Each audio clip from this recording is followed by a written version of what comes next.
Hello. Are you one of those people who says yes when you really wish you could say no? Perhaps it's to the boss when he says to you, are you able to stay back and work a bit tonight? You want to say, no, I've got commitments, but you find yourself saying, sure.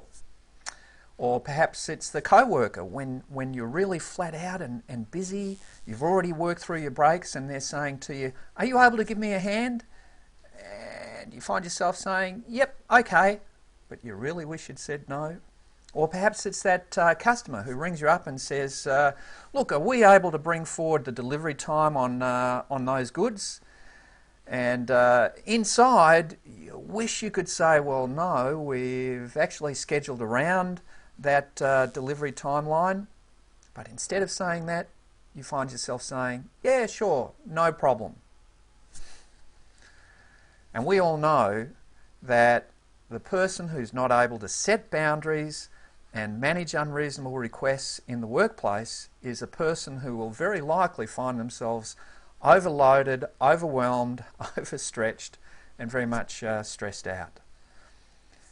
Now, we've certainly got to recognise that relationships are critical in the workplace. We've got to build and maintain effective and positive working relationships with customers, with co-workers, and with our own manager.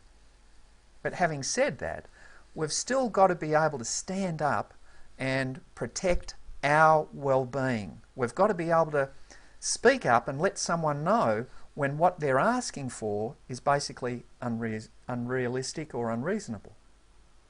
So being assertive is about setting boundaries, and it's about knowing when and how to say no. So how can you do that assertively?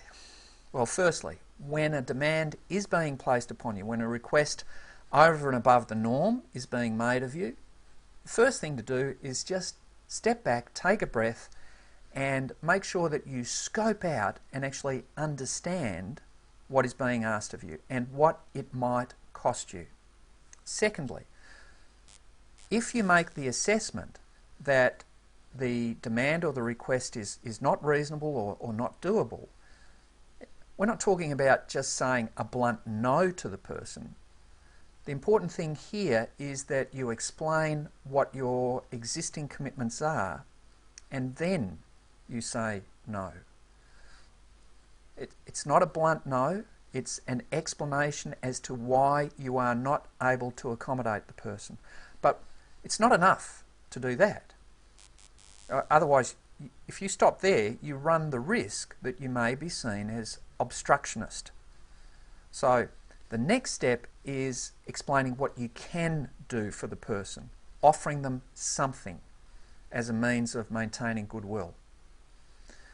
Now, if what you're offering still proves unacceptable to the person, then it's simply a question of continuing to discuss the issue, and assertiveness means continuing to speak up and explain your limitations, but also being willing to listen to the other person's concerns, being responsive to the problems that they may be experiencing, and hopefully, through discussion, being able to find an outcome that will work for the both of you.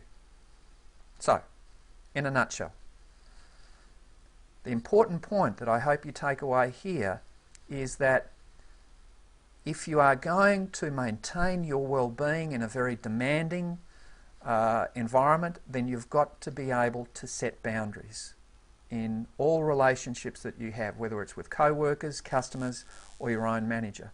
And part of setting boundaries is being able to say no and explain to people when what they're asking for is unrealistic or unreasonable.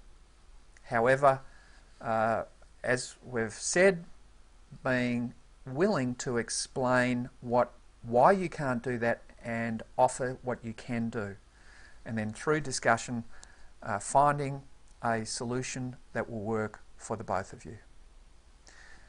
Thanks for watching, and if you're interested in some more information and some more resources, you might like to have a look at our website, whatisassertiveness.com. Thanks for watching.